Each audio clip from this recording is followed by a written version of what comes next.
Di tanah Jawa yang bergolak, di mana aroma perang bercampur dengan wangi melati, hiduplah Ardian, seorang pendekar silat yang memilih mengabdikan hidupnya bukan untuk aliran perguruan, melainkan untuk tanah air yang merintih di bawah belenggu penjajah.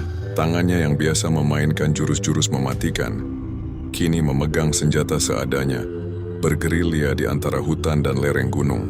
Namun takdir membawanya pada pertemuan yang mustahil. Di sebuah perpustakaan kecil yang nyaris terbakar dalam serangan Belanda, ia menemukan Elisabeth van Dijk, seorang guru anak-anak pribumi yang menolak pulang ke negeri asalnya. Matanya biru seperti lautan di pagi hari, rambutnya pirang seperti gandum yang tak pernah tumbuh di tanah Jawa. Cinta mereka tumbuh dalam sunyi. Setiap kali Ardian menyelinap ke rumah Elisabeth di malam hari, ia datang seperti bayangan, meninggalkan jejak tanah dan darah di lantai kayu. Elisabeth menerimanya dengan tangan yang gemetar, membasuh lukanya dengan air yang dicampur air mata. Mereka tidak pernah berbicara tentang masa depan, karena di antara mereka berdiri tembok kolonial yang lebih tinggi dari benteng manapun. Masyarakat memandang Elisabeth sebagai musuh. Kawan seperjuangan Ardian memandangnya sebagai pengkhianat. Tapi di antara semua itu, mereka menemukan surga dalam pelukan diam-diam, dalam sentuhan tangan yang hanya bertahan sebentar sebelum Ardian kembali menghilang ke dalam malam. Hingga pada suatu hari ketika kabar pertempuran besar merebak, Ardian harus pergi.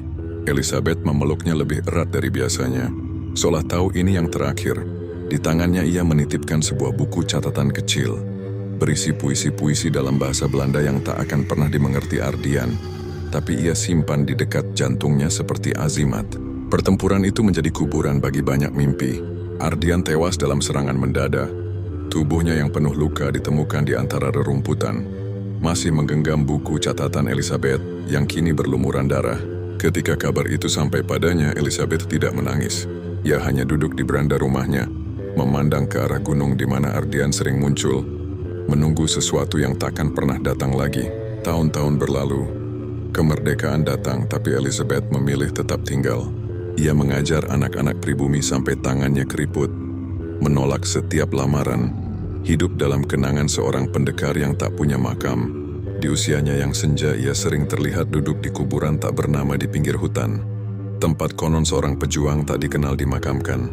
Dan ketika ajalnya tiba, di bawah pohon flamboyan yang merah mereka, bibirnya yang sudah berkeriput masih berbisik sebuah nama dalam bahasa Jawa yang tak pernah ia kuasai dengan sempurna. Elisabeth tidak pernah diizinkan mencinta di siang hari, tapi di antara debu perang dan hujan peluru, mereka menemukan keabadian dalam setiap detik yang dicuri.